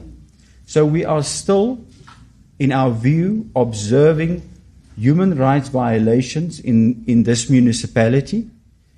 And unfortunately, Chair, because human rights is our business, and because we feel that this municipality is struggling to comply with the very first section in the Constitution, dignity for all, equality for all, and the advancement of human rights, that the Human Rights Commission can unfortunately not at this stage really agree that there's progress, service delivery progress in the municipality.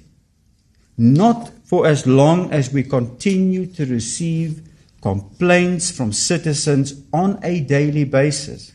And then furthermore, when we also have observed the non-responsiveness from the municipality in addressing the complaints or responding to the complaints that we have forwarded to this municipality. Thank you, Chair. Thank you very much,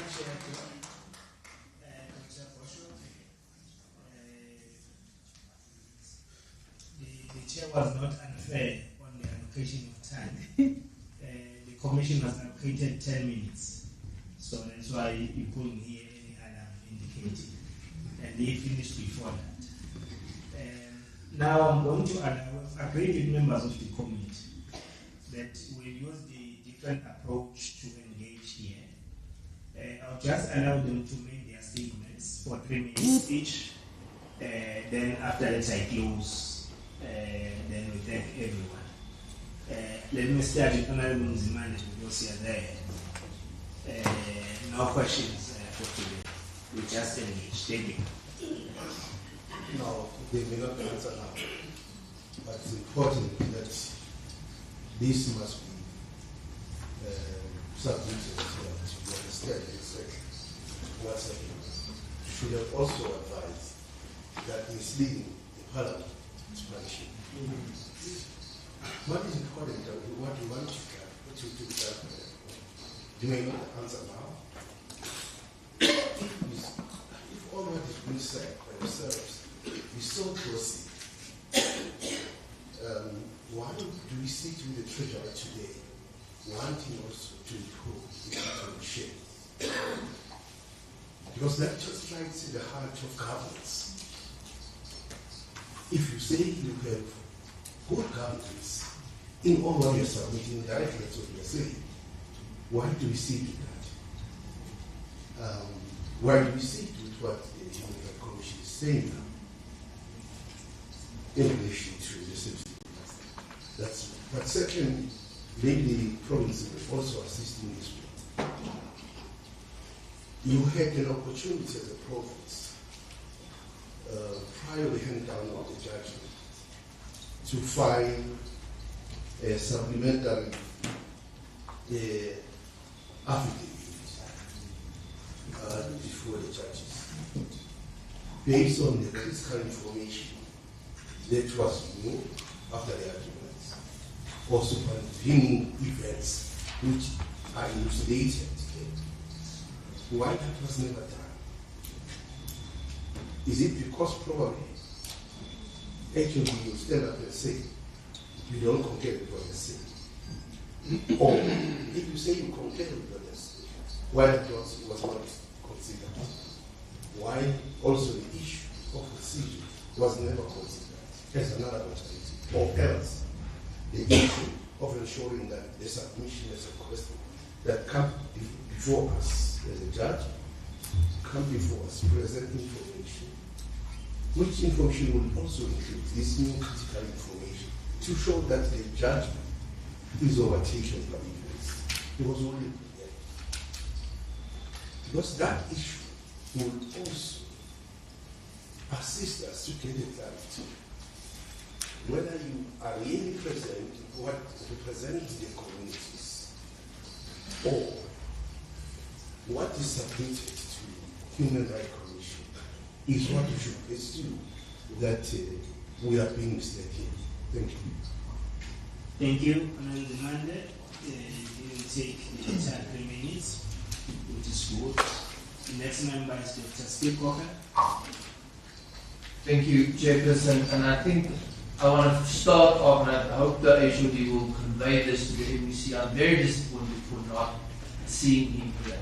We are here because of him, and he's not here. I find it very disrespectful towards Parliament. So anyway, that being said, Chairperson, on the 7th of July, the National Treasury did something that they should not have done. They started with the invoking of, as Honourable Zamani said, Section 216. And what's more shocking is 16 of the Free State municipalities, including Ngwathe, is there. 16 of the 23. So that is not bad luck, Chairperson. That's just a lack of political will. Just in Mafubi, 330 workers haven't received salary since May. Since May. So, Chairperson, if we look at the Section 139 intervention in South Africa, it's largely reactive, procedurally fragile, and difficult to conclude. And that's what we are seeing here and across the country.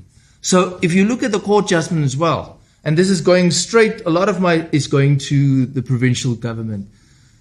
Section 23 said that there was no early warning systems activated by the province. It actually said there is no substantive evidence in the answering affidavit of the provincial respondents of the MEC of Ngwathe or any other of these provincial respondents took any corrective actions whatsoever in Ngwathe.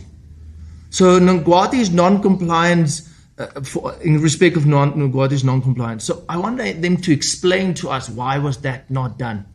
And if we look at, yes, the court judgment went down, but why? And Honourable Peter is not here. I am actually for once also agreeing with Salga. Why did we not go Section 154? Then we went to A, then we went to B, because there is a precedent that has been set by that. But then with my questions, I'll start with Ngwathe. Now, Section 136 of the MFMA directly places a mandatory duty to the MMC to assess serious financial problems that we are seeing here. So do we have proof of that? Furthermore, Section 74 of the Municipal Systems Act said that they must report underperforming municipalities and propose remedial action. So was that done since 2021? Have we received that to the NCOP? So have Ngwathe fulfilled their constitutional duty? Then to the mayor, Section 45 of the MFMA said that you must report to the MEC of Financial Problems. Did you do that? Section 55 asked you to do that as well. Did you do Section 72 of mid-year report? And my last question, Chairperson, and I want to just ask you the municipal manager. as my knowledge is, there are 2 directors that have been appointed. One failed their assessment at Fusilier Derby, and in 4 months they were appointed. The other one lacks the required qualifications. So is that adding? So I wish I had more, Chair, but thank you for giving me some of Honourable Zimande's time. Thank you. We request that the former administration prepare answers in writing on all the questions that were directed to you. And the province will also do the same. We give you 7 days, working days, and you only include weekends. Thank you. Let's then allow everyone else. Thanks, Chair. I'll try and be brief. Chair, what we have here is we have a court judgment, and the judgment is clear. The judgment found that the Ngwathe local municipality is in breach of sections 1521 and 153A of the Constitution. And in terms of that judgment, it specifically stated that province, the 5th to the 9th respondents, which is the provincial, the MEC, who's again not here, glaringly not here, had to go and invoke sections 1395A and B of the Constitution. So I don't understand where section 1391C came in, and for what purpose that was. Why should we be playing political games here? There's a court judgment. It's very straightforward. It says section 1395A and B. And if you go and look at section 1395A and B, you only dissolve the municipal council if the municipality cannot or does not approve legislative measures, including a budget or any revenue-raising measures necessary to give effect to the recovery plan and appoint an administrator and appoint a temporary budget. So then only do you go and look at dissolving the municipality. So, I wonder who's going to stand in for the financial costs of the National Council of Provinces coming down here on the wrong assumption and the wrong reading of a court judgment. Thank you very much.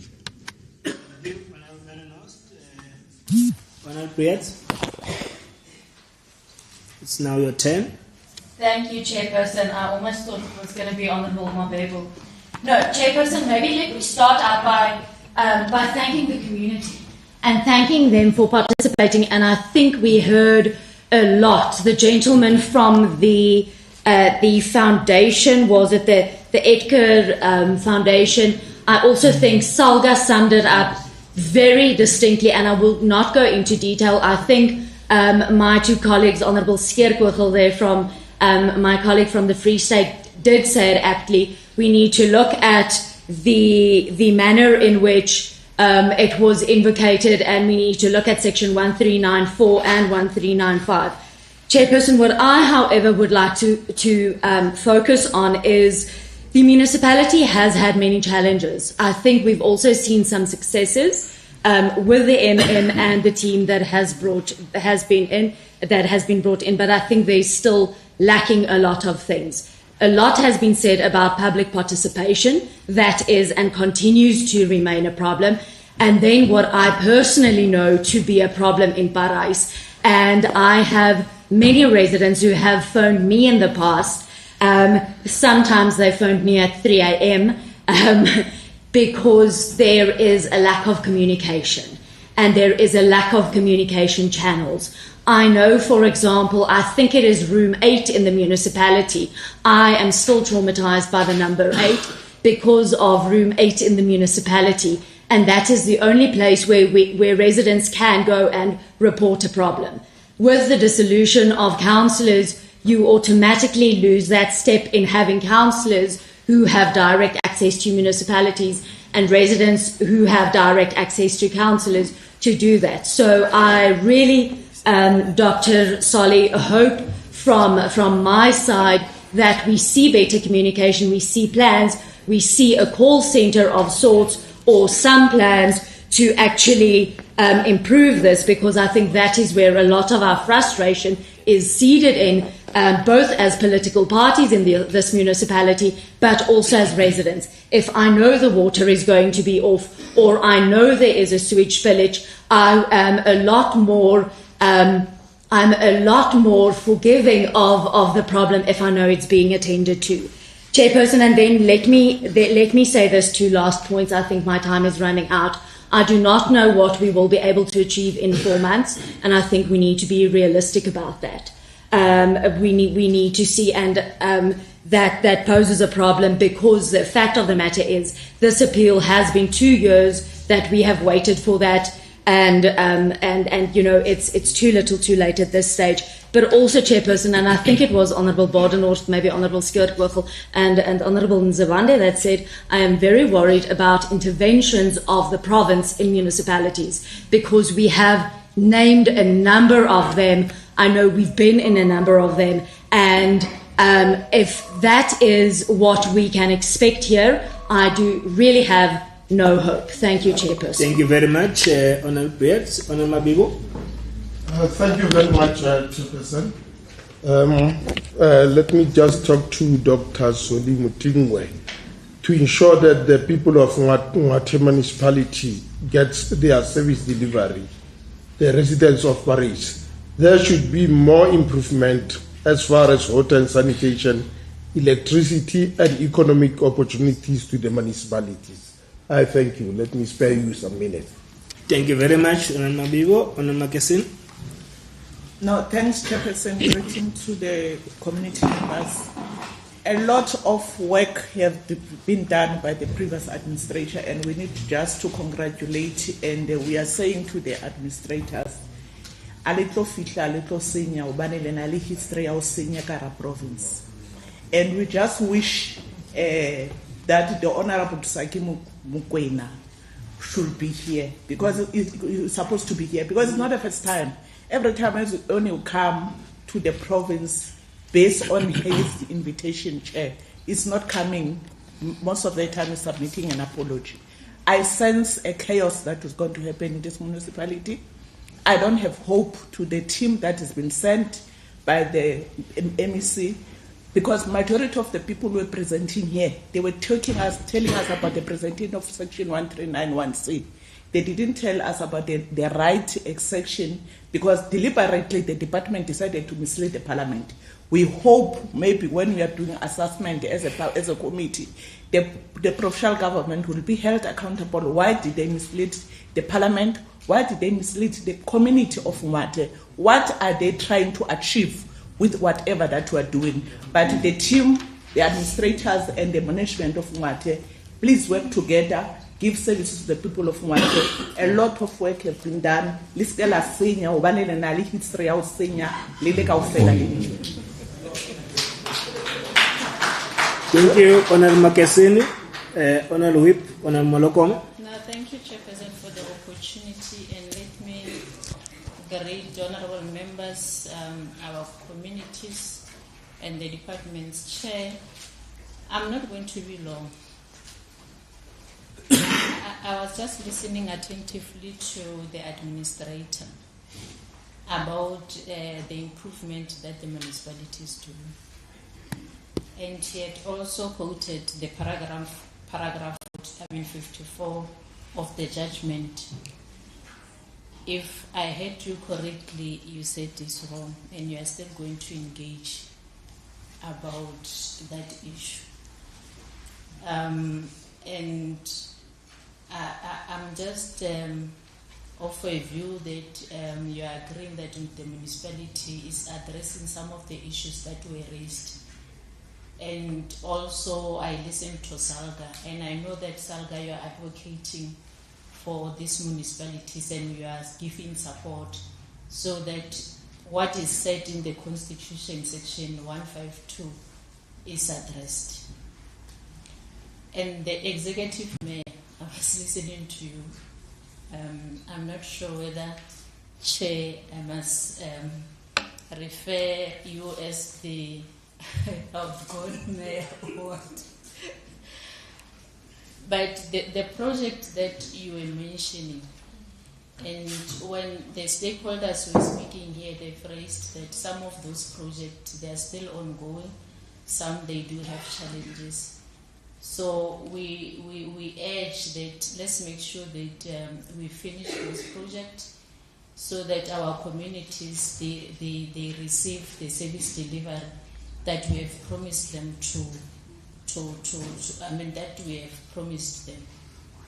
And I would like to remind councillors, I know that we are going for elections. I would like to remind councillors that when we took oath to serve the people, let's do that. So that when we go back in the next elections, we are not here to campaign. But all of us, when we are in one council, it doesn't matter which party you come from. We need to serve the same purpose because we are serving the same community. So I'll just urge that let's do the good job that we are supposed to do. And Dr. Boshoff, thank you for always being with us and raising issues. I'm always saying, Chair, let's address issues that are raised by the Human Rights Commission so that they don't take us to court. Because if we are not addressing those issues, obviously they'll end up taking us to court, and we don't want to lose money always trying to protect whatever that is not right. So just try to address issues that Dr. Boshoff has raised, and also the administrator. Lastly, Chair, I'm also concerned about the attendance of the MEC. We thought maybe he will be here also. Free State has lots of challenges. It's not only here. One of the stakeholders, I can't remember, he had raised the issues in various municipalities where service delivery is not even happening. And I think this municipality is much better compared to the ones that we have attended and made oversight. So, Chair, I'll just say we'll just go back as the committee and make our own observation and submit to the NCP. Thank you very much. Thank you, Honorable Whip. All the minutes remaining are for the chairperson. Let me start by, on behalf of the collective leadership of our committee, thank all stakeholders who really made it a point that they are part of these deliberations. You left your important engagements and you decided, even when you received a short notice, but you are all here. And I think if you are not going to be arrested, please give yourself a big round of applause. Thank you very much. So, because you took your time, it's very important. Former councillors as well, we include you there. Colleagues, firstly, we have taken note of all the inputs that you have put before us. We are going back as a committee to look at your submissions and will inform you of the outcomes of such engagement that you have had.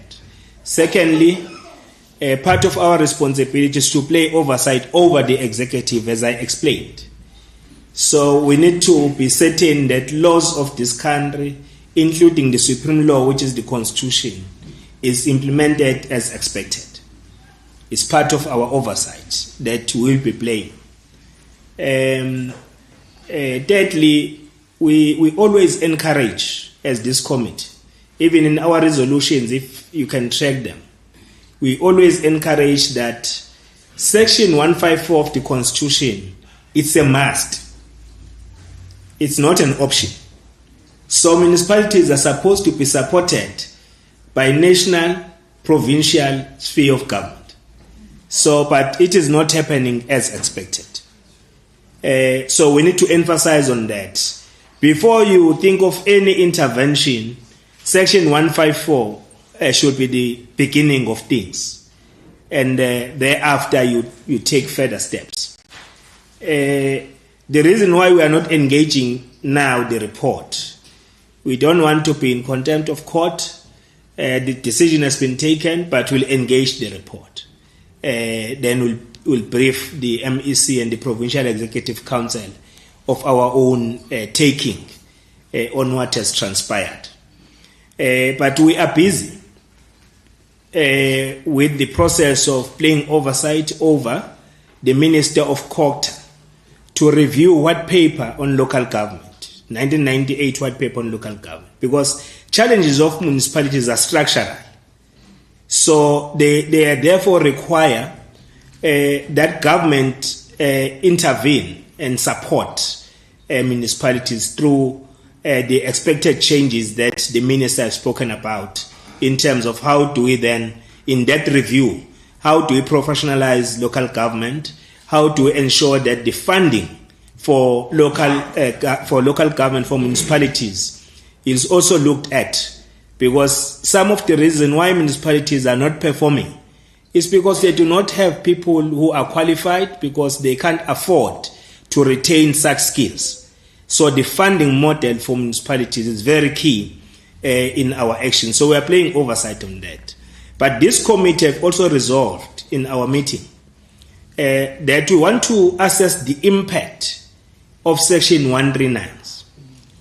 We'll do a thorough work. We'll engage all stakeholders, including universities, to come, and private organizations to come and talk with us as to how these interventions have been impacting on the lives of people. Are they making the envisaged improvements, or what is the challenge of such interventions? So that is part of our oversight plan, which will be implemented. But I spoke with the chairperson of COCTA, Dr. Ngwathe. They visited you here in this municipality's portfolio committee, and they said they also advised on some issues, but when you are advised, it's up to you whether you take the advice or you don't take the advice. So I think for near future, we need to be looking at the prospects whenever we challenge things, so that we are able to have other interventions instead of some wastage. But lastly, we wish to direct this message to the communities. As this committee, we are going to be very close to what is happening in this municipality, because we want to see issues of water being addressed adequately, issues of electricity, roads, potholes. So when we came here, I was very happy. I'm not talking on behalf of the committee. I saw that you have been patching potholes, which is a good indication, because we need to make roads to allow those who are in business, those who are going to school, those who are going to workplaces, at least to commute clearly with the public transport and our own private vehicles. So that is very important. The other area which is important is to ascertain about governance matters.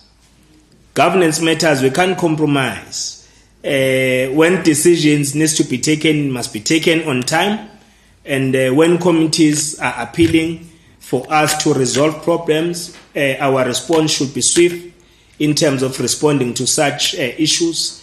We must take business sector serious, work with them closely, because somewhere, somehow, they've been assisting municipalities in the challenges of infrastructure that are confronting municipalities. So it is very important that we do such.